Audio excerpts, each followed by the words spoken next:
Assalamualaikum warahmatullahi wabarakatuh. Selamat datang di channel YouTube Gunbar MNJ Official, kanal pembelajaran dan main bareng by Hobi Management.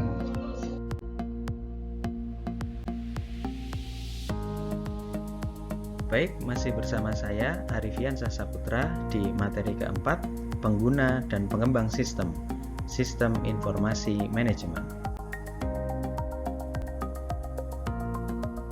Pada pembahasan kali ini, yang pertama kita akan mempelajari konteks organisasi untuk pengembangan dan penggunaan sistem berubah dari struktur fisik ke struktur virtual.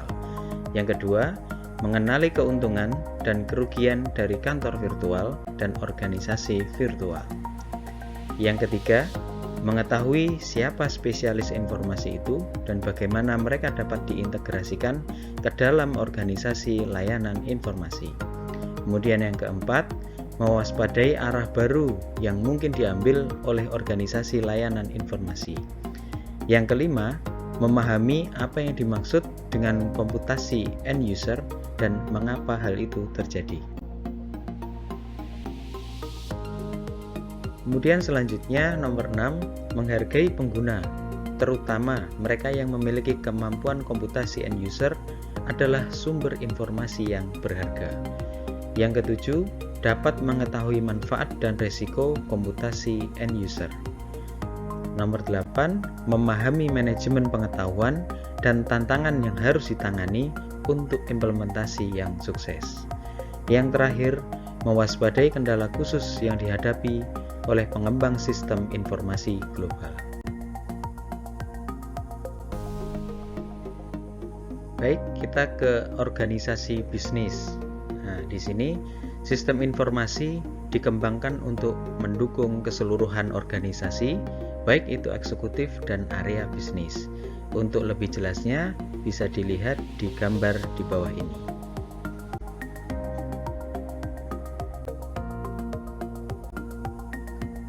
Selanjutnya tentang organisasi layanan informasi. Nah, biasanya itu disebut dengan divisi sistem informasi atau sistem informasi manajemen atau IT, di mana dia itu memerlukan yang pertama sumber daya informasi berupa hardware, software, spesialis informasi, pengguna, fasilitas, basis data, dan informasi.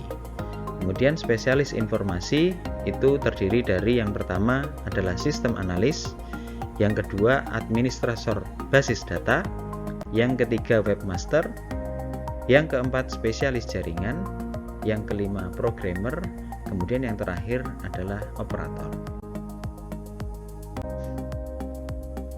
Baik, tentang end user computing atau komputasi pengguna akhir yang mana saat ini berkembang pesat karena yang pertama dampak pendidikan komputer, kemudian yang kedua murahnya hardware, yang ketiga banyak software yang siap pakai, kemudian yang keempat antrian layanan informasi.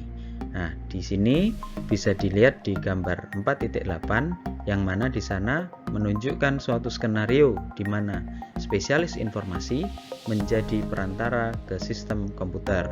Kemudian di gambar 4.9 menunjukkan skenario di mana EUC itu mengandalkan spesialis informasi hanya pada tingkat tertentu.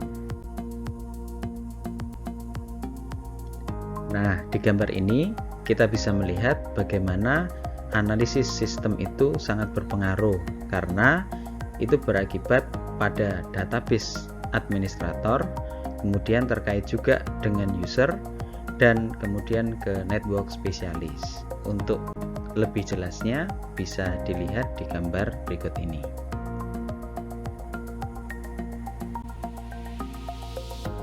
Nah, sedangkan untuk skenario end user computing bisa teman-teman lihat di gambar berikut ini.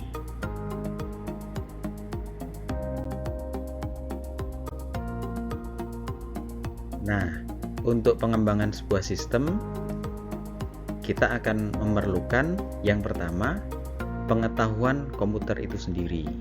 Kemudian yang kedua, pengetahuan tentang informasi. Kemudian yang ketiga, dasar-dasar bisnis, bisa seperti akuntansi, keuangan, pemasaran, manajemen, kemudian sistem informasi manajemen, dan operasi. Kemudian teori sistem yang kelima, proses pengembangan sistem yang terdiri dari SLC dan SDLC. Kemudian pembuatan model sistem, yang mana kita akan mendokumenkan sistem dengan model seperti ER diagram, DFD, dan class diagram. Nah, dalam mengembangkan sebuah sistem itu pasti butuh sebuah keahlian. Keahlian yang diperlukan dalam pengembangan sistem yang pertama adalah keahlian komunikasi, yaitu menyampaikan sebuah informasi. Kemudian yang kedua, kemampuan analitis, yang mana dia harus memahami untuk mendapatkan sebuah solusi. Kemudian yang ketiga, jelas dia harus kreatif, yang mana dia menciptakan ide atau solusi baru atau solusi yang relatif baru. Kemudian yang keempat itu tentang kepemimpinan, yang mana dia akan mengarahkan orang lain untuk melaksanakan sebuah tugas. Nah, sekarang tentang office automation.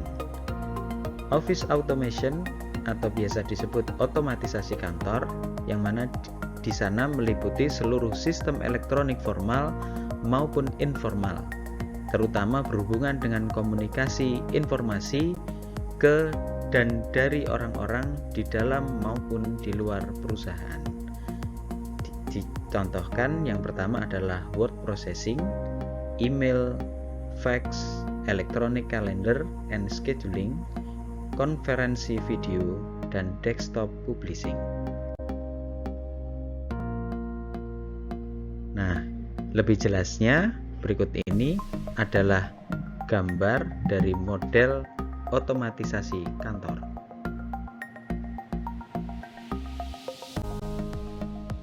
Nah, pergeseran dari penggunaan administratif ke manajerial. Pada awalnya, otomatisasi kantor digunakan untuk pihak administratif. Sering bertambahnya kemampuan komputer manajer dan profesional, mereka menyadari bahwasanya otomatisasi kantor dapat membantu memecahkan masalah yang dihadapi.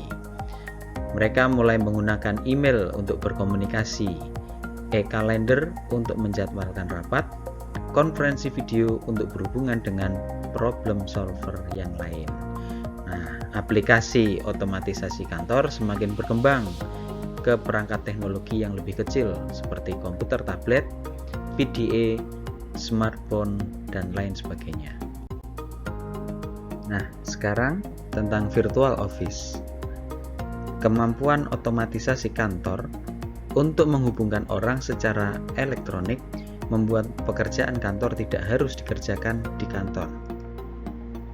Kemudian muncullah konsep virtual office atau kantor maya, yaitu pekerjaan kantor dapat dilakukan di hampir semua lokasi geografis dengan tetap berkomunikasi secara elektronik. Nah, kemudian tentang telecommuting, yang mana suatu pekerja dapat secara elektronik dalam tanda kutip pergi ke tempat kerja.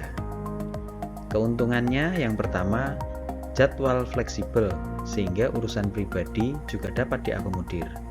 Kemudian, perhatian besar terhadap keperluan komunikasi. Tapi ada kekurangannya. Yang pertama, perasaan tidak memiliki. Kemudian, pekerja berpikir mereka mudah di PHK. Kemudian yang terakhir, batasan antara tanggung jawab rumah dan kantor menjadi kabur. Baik, sekarang tentang hoteling. Perusahaan menyediakan fasilitas terpusat yang dapat dibagi bersama oleh karyawan jika terdapat kebutuhan akan ruangan dan dukungan kantor. Keuntungannya, yang pertama, pemanfaatan sumber daya dan ruangan yang lebih efektif. Kemudian, fokus kepada apa yang dibutuhkan untuk mendukung personel kantor.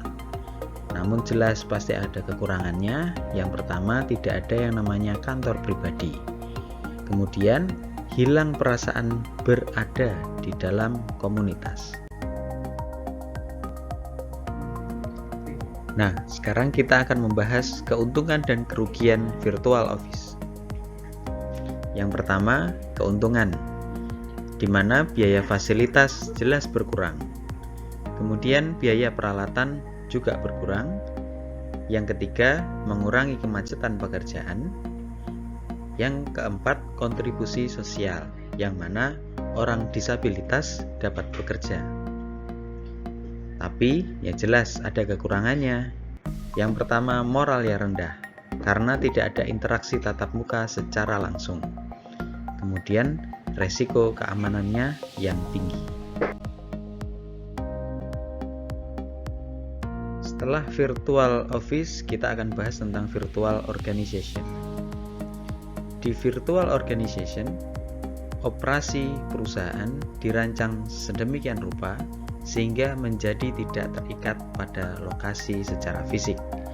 Nah, industri yang paling tertarik pada konsep virtual office dan virtual organization adalah industri yang memberi nilai tambah dalam bentuk yang pertama informasi, kemudian ide, dan intelligence atau bisa disingkat 3I.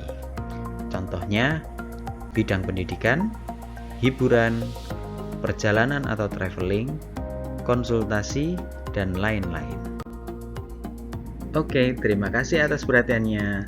Jangan lupa ya untuk like dan subscribe tim Teaching Sistem Informasi Manajemen di channel YouTube @kunbar_mng official. Sampai jumpa di pertemuan berikutnya.